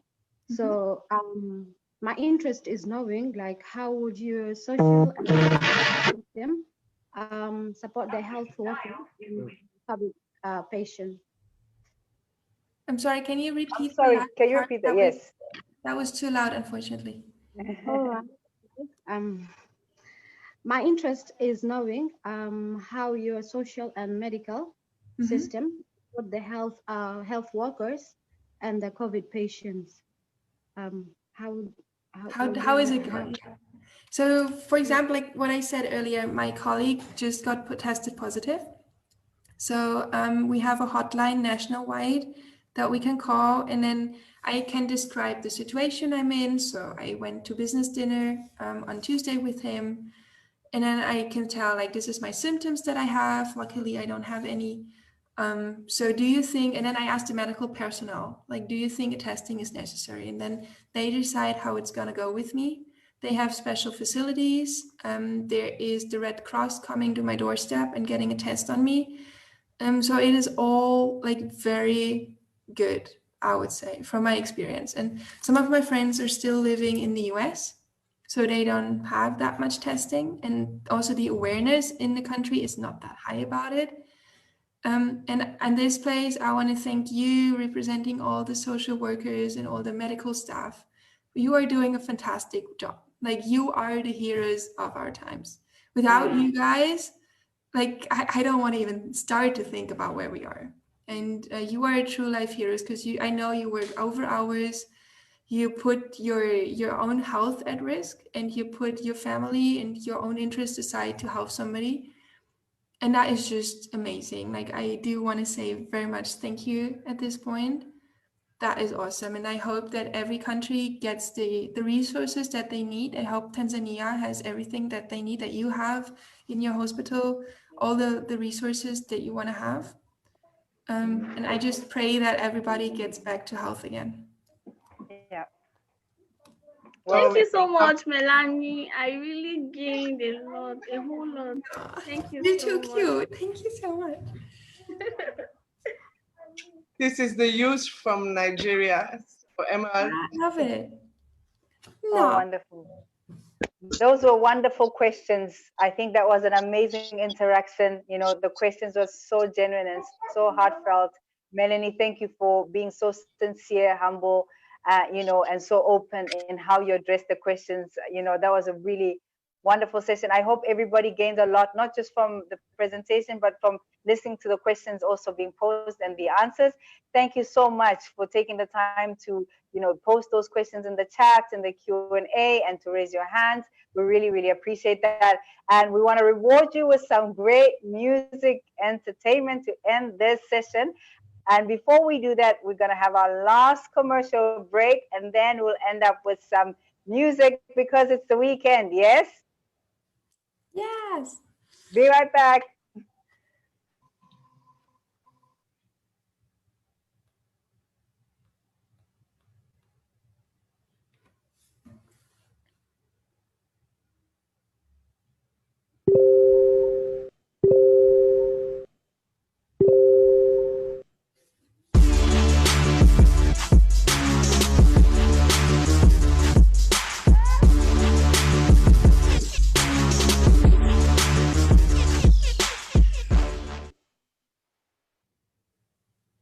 That was short and sweet, right? Thank you so much. And now for some entertainment, some great music. I think we had this artist previously at the launch and the anniversary of the Exquential anniversary, and we want to give you a taste of the great entertainment we had then. And I'm gonna ask that this be played just to help you get into that weekend mood. If you're not in the mood yet after that presentation, I think we're all feeling very, you know, positive, looking forward to the future with the great tools that Melanie has provided for us. So let's have some music to get us into the mood for the weekend. Thank you.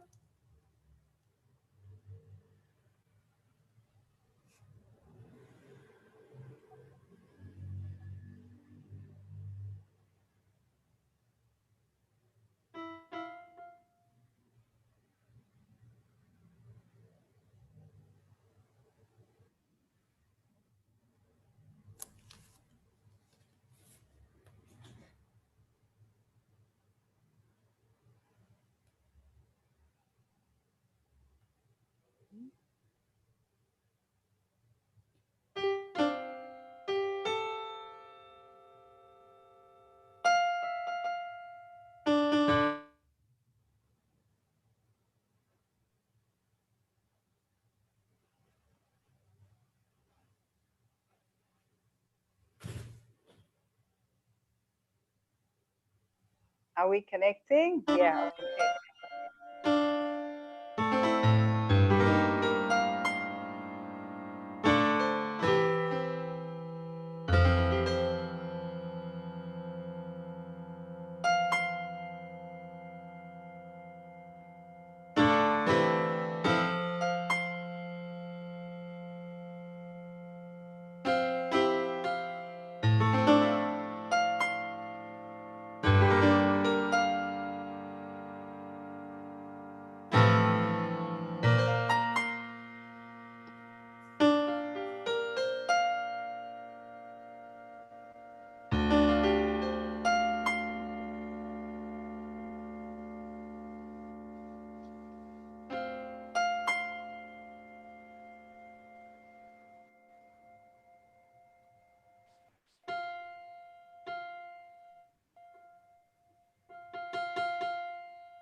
From Divine Name.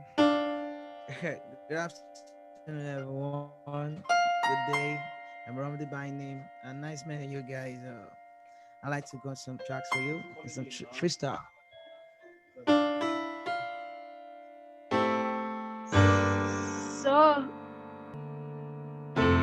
So this is how the story should go. We should give it all to God in prayers. And one day,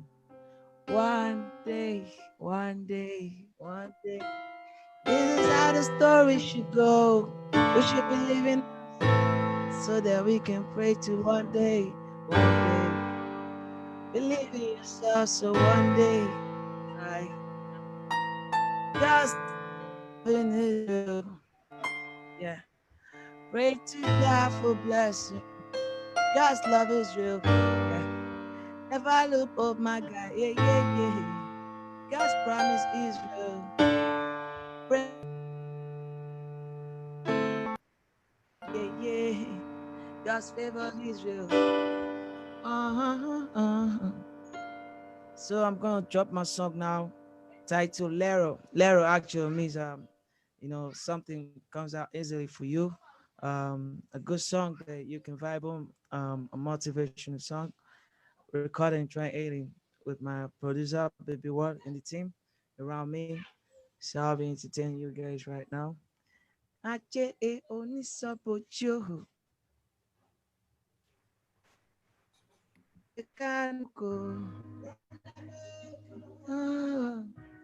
Wow. Ramina make it. Yeah. Mo sharu owo. Baba. Mi ò ṣẹrú ẹgbẹ́ o.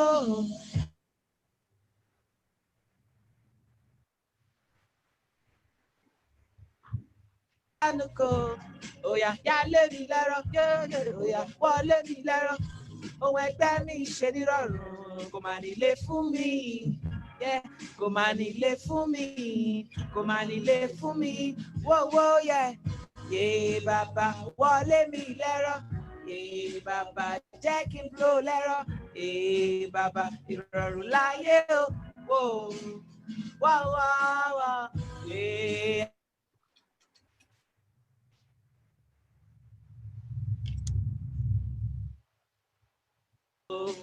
Olúwa mi, whoa.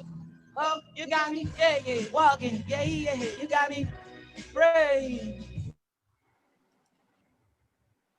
Thankful, my God, yeah. Àdúrà, oh yeah, Baba, jẹ́ kí n blow lẹ́rọ̀, oh Baba, yálé mi lẹ́rọ̀, oh Baba, bùkún mi lẹ́rọ̀, oh ìrọ̀rùn láyé, oh ìrọ̀rùn, yeah Baba, wọlé mi lẹ́rọ̀, yeah Baba, jẹ́ kí n blow lẹ́rọ̀, yeah Baba, ìrọ̀rùn láyé, oh whoa. Ajé wọlé mi wá, ọ̀la wọlé mi wá, Olúwa mi, wá. Okay, see, and I pray for more blessing. And when I seek, yeah, would you give? And when I pray, yeah, would you answer? And you are Lord of everything, yeah, Baba, dami low, yeah, Baba, dami low, dami low, dami low, yeah. Yeah, Baba, wọlé mi lẹ́rọ̀, yeah, Baba, jẹ́ kí n blow lẹ́rọ̀, yeah, Baba.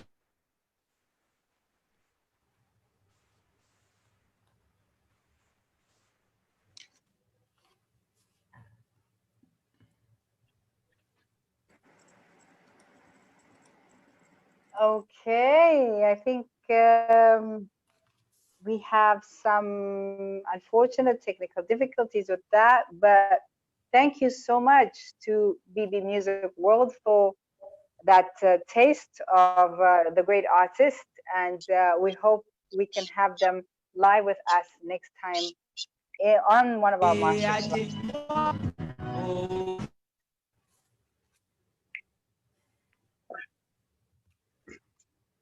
Yeah, thank you. I think that's just a teaser of what we can expect in future when we have, you know, the artists live with us. Unfortunately, today we couldn't.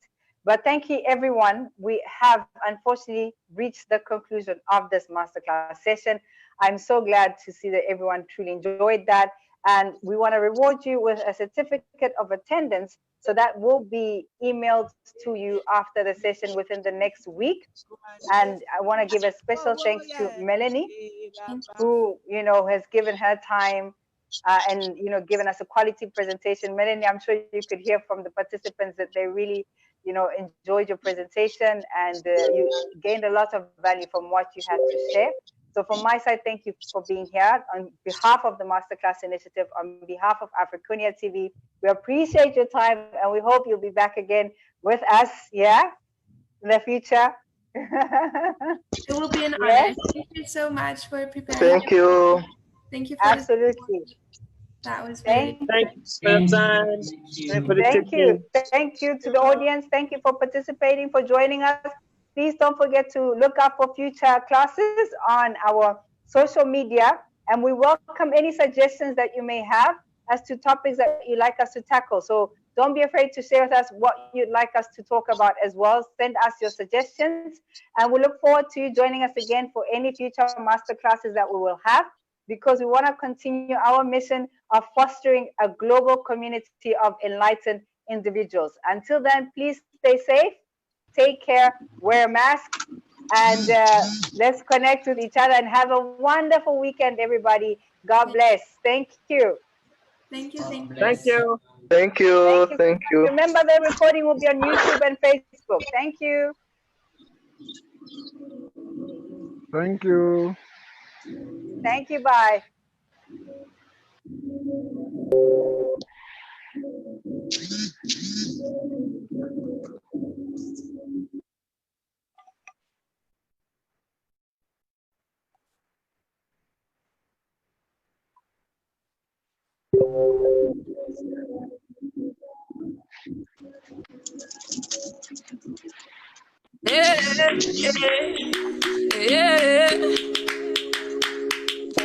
I've been waiting in line for you to give me your time.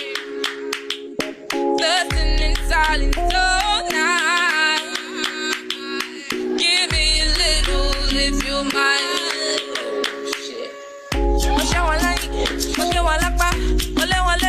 Àwọn ọ̀tá mi wọ́n sáré nínú Lamborghini o.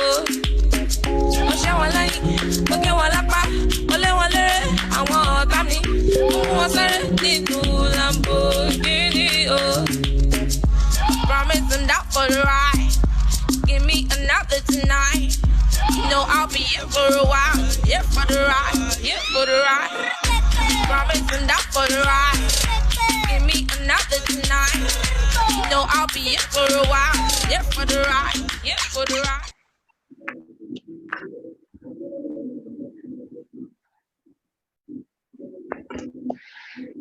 Wish everybody a nice weekend. Bye bye.